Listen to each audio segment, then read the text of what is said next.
बिस्मिल्लाहिर्रहमानिर्रहीम। स्टूडेंट्स, आज हम लोग chapter number 12 second year physics का इलेक्ट्रोस्टैटिक्स स्टडी करेंगे और ये हमारा लेक्चर नंबर 4 है और टॉपिक हमारा है electric intensity and line the forces. तो बच्चों, हमारा पहला MCQ, a positive charge moves along x-axis in a region where a uniform electric field is along positive y-axis। एक पॉजिटिव चार्ज है जो एक्स एक्सिस के अलॉन्ग मूव कर रहा है ऐसे रीजन में जहां यूनिफॉर्म इलेक्ट्रिक फील्ड अप्लाई किया गया है पॉजिटिव वाई एक्सिस के अलॉन्ग। अगर बच्चों इलेक्ट्रिक फील्ड वाई एक्सिस के अलॉन्ग अप्लाई किया गया है तो मतलब इलेक्ट्रिक फोर्स भी वाई एक्सिस के अलॉन्ग एक्ट कर रही है। अब इलेक्ट्रिक फोर्स अगर वाई एक्सिस के अलॉन्ग एक्ट कर रही है तो हमारे पास वेलोसिटी भी वाई कंपोनेंट वेलोसिटी का जो है वो चेंज होगा और एक्स कंपोनेंट जो है वो चेंज नहीं होगा। तो पहला option, both X and Y component of velocity are change, क्योंकि फोर्स सिर्फ वाई कंपोनेंट में है, वाई एक्सिस में है, तो वाई कंपोनेंट चेंज हो सकता है, एक्स कंपोनेंट चेंज नहीं हो सकता। बेटा option, both X and Y components of velocity are not change, नहीं एक तो चेंज होगा, तो ये वाला ऑप्शन भी हमारा रॉन्ग हो गया। X component of velocity changes but why component does not changes, ये हमारा थर्ड ऑप्शन था। एक्स कंपोनेंट तो चेंज हो ही नहीं सकता क्योंकि फोर्स वाई एक्सिस के अलॉन्ग लग रही है। इसका मतलब हुआ हमारा डेल्टा ऑप्शन क्या हुआ, करेक्ट हुआ। तो हमारा आंसर डेल्टा ऑप्शन, एक्सप्लेनेशन जो भी हमने डिस्कस की, क्योंकि जो फोर्स है वो पॉजिटिव वाई एक्सिस के अलॉन्ग है, तो फील्ड वाई एक्सिस के अलॉन्ग होने की वजह से फोर्स भी वाई एक्सिस के अलॉन्ग है, इसकी वजह से सिर्फ और सिर्फ वाई कंपोनेंट ऑफ वेलोसिटी जो होगा वो चेंज होगा, एक्स कंपोनेंट चेंज नहीं होगा। क्वेश्चन नंबर 2 देखें बेटा, electron travelling north enters in a region where the electric field is uniform and points north. एक इलेक्ट्रॉन एक ऐसे रीजन में एंटर होता है जहां पर इलेक्ट्रिक फील्ड जो है वो नॉर्थ की तरफ जो है वो इंडिकेटेड है और इलेक्ट्रॉन भी नॉर्थ की तरफ जा रहा है। अगर इलेक्ट्रिक फील्ड नॉर्थ की तरफ इंडिकेटेड है, इसका मतलब ये हुआ इलेक्ट्रिक फील्ड साउथ से नॉर्थ की तरफ है, तो इसका मतलब हुआ कि नॉर्थ साइड पे हमारे पास नेगेटिव एंड होगा और साउथ साइड पे पॉजिटिव एंड होगा। तो इलेक्ट्रॉन नॉर्थ साइड पे जाएगा, नेगेटिव एंड की तरफ जाएगा, रिपल्शन की वजह से उसकी वेलोसिटी क्या होगी, डिक्रीज हो जाएगी, जिससे वो स्लो डाउन हो जाएगा। तो हमारा बीटा ऑप्शन यहाँ से करेक्ट होता है। तो ये हमारा आंसर बीटा, एक्सप्लेनेशन हमने पहले लिख ली और ये डायग्राम जो है वो इस पूरे सिनेरियो को एक्सप्लेन कर रही है। क्वेश्चन नंबर बेटा हमारे पास देखिए 3, a hollow spherical conductor of radius 2 meter carries a charge of 5 microcoulomb। हमें कनेक्टर का रेडियस बता दिया गया है और उस पर जो है चार्ज की वैल्यू बता दी गई है। यहाँ पर आपको चार्ज माइक्रो को कन्वर्ट करना है बच्चों की इसमें 10⁻⁻⁶ में, और पूछा गया है the electric field strength at its surface is, तो उसके सरफेस पे बेटा हमने इलेक्ट्रिक फील्ड स्ट्रेंथ मालूम करनी है। तो हमारा बेटा डेल्टा ऑप्शन करेक्ट होगा। हम फार्मूला लगा देंगे E equals to K Q by R square. के कांस्टेंट है, कूलम्स कांस्टेंट, क्यू की वैल्यू बेटा हमें गिवन है और आर हमें 2 मीटर गिवन है। इसको फार्मूला में यूज करेंगे और हम सॉल्व करेंगे तो हमारा डेल्टा ऑप्शन आंसर आएगा। क्वेश्चन नंबर बच्चे 4 देखिएगा, 2 charges plus 5 microcoulomb and plus 10 microcoulomb are placed 20 centimeter apart. The net electric field at the midpoint between them, दोनों के मिड पॉइंट पे नेट इलेक्ट्रिक फील्ड क्या होगा। इसका बच्चों हम आंसर चेक करते हैं। आंसर 6 आंसर हमारे पास ए आएगा। बेटा नेट इलेक्ट्रिक फील्ड कैसे मालूम करेंगे, दोनों चार्जेस बेटा पॉजिटिव है तो मिडल जो है, मिड पे अगर डायरेक्शन देखेंगे तो ऑपोजिट डायरेक्शन होगी दोनों के फील्ड्स की। जब दोनों के फील्ड्स की डायरेक्शन ऑपोजिट होगी तो नेट ई मालूम करने के लिए हमें दोनों को सब्ट्रैक्ट करना पड़ेगा। हम लोग ई नेट जब मालूम करेंगे तो E1 के लिए हम फॉर्मूला लगाएंगे के Q1 bye R square minus वैसे E2 के लिए के Q2 bye are to square. फिर अब मिड पॉइंट पे जो है डिस्टेंस क्या हो जाएगा, हाफ हो जाएगा। जब मिड पॉइंट पे डिस्टेंस हाफ हो जाएगा तो आर जगह पे आर बाय 2 पुट करेंगे दोनों केसेस में। इसको सॉल्व करेंगे, 4 ऊपर ले आएंगे। जब 4 ऊपर ले आएंगे तो अब यहाँ पे हमारे पास कॉमन क्या आता है, 4k bye R square common लेंगे और बाकी पैरामीटर बनेगा Q1 माइनस Q2। अब हमारे पास Q1 जो है वो कितना है, 5 माइक्रोकूलम है, Q2 10 माइक्रोकूलम है और बेटा R 20 सेंटीमीटर है, के हमारे पास कूलम्स कांस्टेंट है, इसको हम सॉल्व करेंगे और हमारा आंसर क्या आ जाएगा, अल्फा आंसर। क्वेश्चन नंबर 5 है 2 point charges minus 2q and plus q are situated as shown, at which point the resultant electric field due to these charges be zero. अब इन चार्जेस की वजह से रिजल्टेंट इलेक्ट्रिक फील्ड जीरो किस point पे होगा। देखिए हमें जीरो लोकेशन देखने के लिए चार्जेस का मैग्नीट्यूड देखना है और देखना है कि इनके साथ साइन कैसा है। इस टाइम ये दोनों चार्जेस बेटा ऑपोजिट चार्जेस हैं और जो है एक चार्ज बड़ा है और एक चार्ज छोटा है, तो जो हमारे पास जीरो फील्ड लोकेशन है वो मिड में तो आ नहीं सकती, पॉइंट बी पर हो नहीं सकती। जीरो लोकेशन पॉइंट मिड में तब होता है जब दोनों चार्जेस सेम हो और इक्वल हो। ये सेम भी नहीं है और इक्वल भी नहीं है, तो जो जीरो फील्ड लोकेशन है या तो राइट साइड पे होगी चार्जेस के या तो लेफ्ट साइड पे होगी। इस केस में जो जीरो फील्ड लोकेशन है वो बड़े चार्जेस से दूर होगी और छोटे चार्ज के करीब होगी और मिड में भी नहीं होगी, तो वो पॉइंट बनता है डी पॉइंट बच्चों। तो ये हमारी एक्सप्लेनेशन है, वो हम देख लेते हैं। Zero field location due to two unlike charges of unequal magnitude lies not in between the charges and away from the stronger charge, और ये हमारा डेल्टा ऑप्शन बनता है डी। क्वेश्चन नंबर 6 देखिए, some equipotential lines are shown in the figure E1, E2 and E3 are the electric fields at points 1, 2 and 3, 10।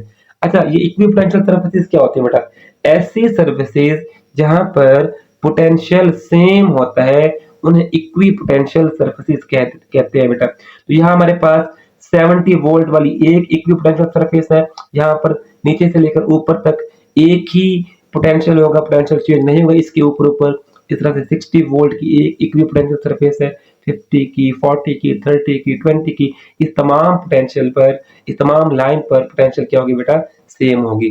70 वाली पर सारी जगहों पर पोटेंशियल 70 होगी, 60 वाले पे 60 होगी, इन्हें हम कहते हैं इक्विपोटेंशियल सरफेसेस। अब हमारे पास इलेक्ट्रिक फील्ड पूछा गया है पॉइंट 1 पर, पॉइंट 2 पर और पॉइंट 3 पर। तो हमारे पास पॉइंट 1 जो है, अच्छा यहाँ से चार्ज कहाँ होगा बेटा, चार्ज जो होगा बच्चों यहाँ पर इस पॉइंट पे पाया जाएगा, इस पॉइंट पर, इस पॉइंट पर चार्ज इसलिए होगा क्योंकि चार्ज के पास क्या होता है, पोटेंशियल ज्यादा होता है। तो जहां पोटेंशियल ज्यादा है मतलब चार्ज वहां लोकेटेड है, और चार्ज से अवे जो होगी वो फील्ड लाइंस होगी, और फील्ड लाइन जो होती हैं इक्वी पोटेंशियल सरफेस से बेटा क्या होती हैं, परपेंडिकुलर होती हैं, ये प्रॉपर्टी याद रखिएगा। अब उसके बाद जो पॉइंट 1 है वो चार्ज के बिल्कुल करीब है, तो इसका मतलब ये हुआ पॉइंट 1 पर जो होगा इलेक्ट्रिक फील्ड सबसे स्ट्रॉन्गर होगा। अब हम पॉइंट 2 और पॉइंट 3 को देखें। देखिए पॉइंट 1 से या चार्ज से दूर जाते हुए पॉइंट 2 और 3 की तरफ जाते हुए डिस्टेंस के साथ साथ पोटेंशियल भी चेंज हो रहा है। जब डिस्टेंस के साथ पोटेंशियल चेंज हो रहा है तो फिर हम देखते हैं किस पॉइंट 2 या पॉइंट 3 किस पॉइंट पर डिस्टेंस के साथ कितना पोटेंशियल चेंज हो रहा है। क्योंकि हम एक चीज और भी जानते हैं कि जो इलेक्ट्रिक फील्ड होता है वो होता है del V by del R, मतलब डिस्टेंस के साथ पोटेंशियल कितना चेंज हो रहा है। अगर आप पॉइंट 3 देखें, पॉइंट 3 जो है वो 30 और 20 के दरमियान है, और अगर आप स्टार्ट से देखें 70 से 20 तक अगर हम बात करें तो पॉइंट 3 तक पोटेंशियल डिफरेंस 50 का चेंज हुआ है, जबकि पॉइंट 2 तक 30 का चेंज हुआ है। तो पॉइंट 3 पर ज्यादा पोटेंशियल चेंज होने से हमारे पास पॉइंट 3 पर इलेक्ट्रिक फील्ड ज्यादा होगा, क्योंकि इलेक्ट्रिक फील्ड का relation del V by del R भी है, change in potential with respect to distance. E1 पर वैसे ही स्ट्रॉन्गर हो गया क्योंकि वो चार्ज के पास है। E3 जो है वहां पर पोटेंशियल चेंज मैक्सिमम हो गया, तो वहां पर भी पोटेंशियल ज्यादा हो गया एज कंपेयर टू पॉइंट 2। तो हमारा ऑप्शन क्या बनेगा, चार्ली ऑप्शन बनेगा कि E1 स्ट्रॉन्गर है E2 से और E3 स्ट्रॉन्गर है E2 से, या E2 लेस है E3 से। बच्चों हमारा एक्सप्लेनेशन जो मैंने आपको बताई, this means how much change in potential occur with displacement. Point A is close to the charge, so has maximum E. Point C has maximum delta V potential difference with respect to distance, so E2 is less than E3. Question number 7. The figure shows some of the electric field lines corresponding to an electric field. The figure suggests तो जो बड़ा simple सी बात है, यहाँ पर हमें पता है इलेक्ट्रिक फील्ड लाइंस की प्रॉपर्टी है, जहां पर फील्ड लाइंस क्लोज होती हैं वहां फील्ड स्ट्रांग होता है, जहां फील्ड लाइंस अपार्ट होती हैं वहां फील्ड वीक होता है। तो पॉइंट ए और सी पर फील्ड लाइन एक जैसी हैं और क्लोजर भी हैं, तो वहां पर स्ट्रांग भी होगा और इक्वल भी होगा। तो ई ए जो है वो ई सी के बराबर भी है, और ये दोनों जो फील्ड है ई ए और ई सी जो है ई बी से ज्यादा भी हैं, क्योंकि ई बी पर फील्ड लाइंस अपार्ट हो गई हैं। तो हमारा ऑप्शन सी करेक्ट होता है, चार्ली करेक्ट होता है। और मैंने आपको एक्सप्लेनेशन बता दी। At point A and C, field lines are closer, so they have equal and stronger magnetic field than point B. Question number 8 देखिए। Figure shows electric line of force emerging from a charge body. एक charge body से electric field line emerge हो रही है, point A से B की तरफ यह वे मूव कर रही हैं।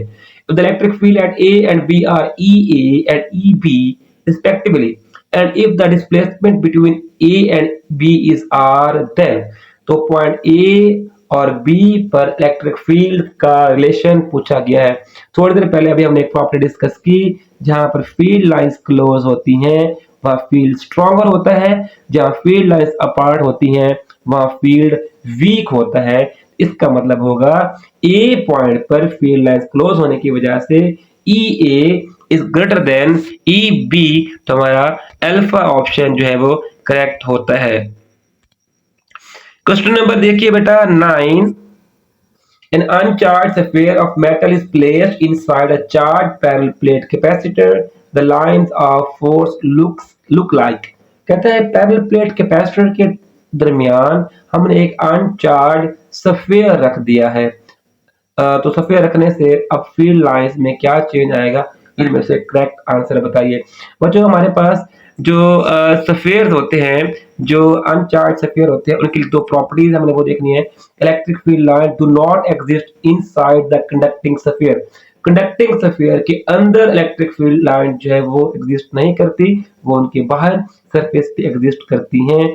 और दूसरी बेटा हमारे पास जो है वो है electric field line are normal to the surface. किसी भी सरफेस इलेक्ट्रिक फील्ड लाइन बेटा क्या होते हैं, नॉर्मल होते हैं। इन दोनों प्रॉपर्टीज को जो फिगर जस्टिफाई कर रही है, सेटिस्फाइड कर रही है, वो चार्ली फिगर है। तो चार्ली ऑप्शन हमारा क्या हो जाएगा, करेक्ट हो जाएगा। क्वेश्चन नंबर 10 देखिएगा। There is an electric field in X direction. X direction में इलेक्ट्रिक फील्ड है। Is a work done in moving a charge 0.2 coulomb through a distance of 2 metre along a line making an angle of 60 degree. बेटा हमें यहाँ पर क्या क्या बता दिया गया है, हमें यहाँ पर चार्ज का मैग्नीट्यूड बता दिया गया है बच्चों, डिस्टेंस बता दिया गया है, एंगल बता दिया गया है, और आपको कहा गया है वर्क 4 जूल है, इलेक्ट्रिक फील्ड मालूम करना है। तो हम यहाँ पे फॉर्मूला लगा देंगे, W equal to F D cos theta. F यहाँ पर इलेक्ट्रिक फोर्स है और एफ इलेक्ट्रिक फोर्स बराबर होता है क्यू ई के, q E d cos theta आ जाएगा बेटा हमारे पास। W की वैल्यू पुट करेंगे, Q की वैल्यू पुट करेंगे, E फाइंड करना है, D की वैल्यू पुट कीजिए, cos 60 की वैल्यू पुट करेंगे, तो हमारे पास आंसर आ जाएगा 20 न्यूटन पर कूलम, जो कि हमारा डेल्टा ऑप्शन बनता है। क्वेश्चन नंबर 11 देखिएगा।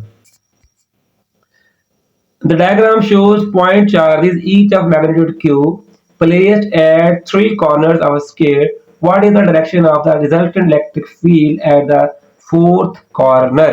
देखो डायग्राम में आपको नजर आ रहा है, चार हमारे पास कॉर्नर्स में से 3 कॉर्नर पर जो है मौजूद है बच्चों, हमारे पास क्या चार्जेस मौजूद हैं, इस कॉर्नर पर, इस कॉर्नर पर, इस कॉर्नर पर चार्ज मौजूद है। सवाल ये पूछा गया है कि चौथा कॉर्नर जो है वहां पर इलेक्ट्रिक फील्ड की डायरेक्शन क्या होगी, क्या वो ए की डायरेक्शन में होगी, क्या वो बी की डायरेक्शन में होगी, क्या वो सी की डायरेक्शन में होगी, क्या वो डी की डायरेक्शन में होगी। मुझे पॉइंट जो है 4th कॉर्नर पर जो है हमारे पास तीनों चार्जेस का इलेक्ट्रिक फील्ड अप्रोच कर रहा है। और अगर आप देखें मैंने यहाँ पे एक डायग्राम बनाई है, तो 4th कॉर्नर पर अगर आप इसको एक लेफ्ट वाली लाइन देखें, तो यहाँ से बेटा एक वेक्टर, इस इलेक्ट्रिक फील्ड का एक वेक्टर, फिर हमारे पास डायगोनल वाला इलेक्ट्रिक फील्ड का जो कोने पे जो चार्ज मौजूद है, इसका जो है सबसे बड़ा वेक्टर बनेगा क्योंकि इसका डिस्टेंस सबसे ज्यादा है। इस तरह से बेटा हमारे पास जो है दूसरे चार्ज का मैंने वेक्टर बनाया जो राइट साइड में मौजूद है। इन तीनों वेक्टर को हम सॉल्व करते हैं, तीनों वेक्टर्स को सॉल्व करने से जो डायरेक्शन आती है बेटा वो अलोंग द ए आती है, या यूं आप समझ लें कि डायगोनल वेक्टर जो है वो ज्यादा है। डायगोनल वेक्टर ज्यादा होने से जब इनको हम सॉल्व करेंगे जो रिजल्टेंट आएगा डायगोनल वेक्टर के डायरेक्शन में ही आएगा, जिससे क्या आएगा अलोंग द ए हो जाएगा, जो कि हमारा अल्फा ऑप्शन बनता है। Question number 12. The electric field intensity at a point 20 centimeter away from a charge of 2 into 10 power minus 5 coulomb. that distance दिया गया है, चार्ज का मैग्नीट्यूड दिया गया है, इलेक्ट्रिक फील्ड मालूम करनी है, तो basic formula E is equal to K Q by R square, तमाम पैरामीटर पुट करेंगे और E हमारे पास आ जाएगा 4.6 10 पावर 6 न्यूटन पर कूलम, जो कि हमारा अल्फा ऑप्शन बनता है। क्वेश्चन नंबर 13 देखिएगा बच्चों,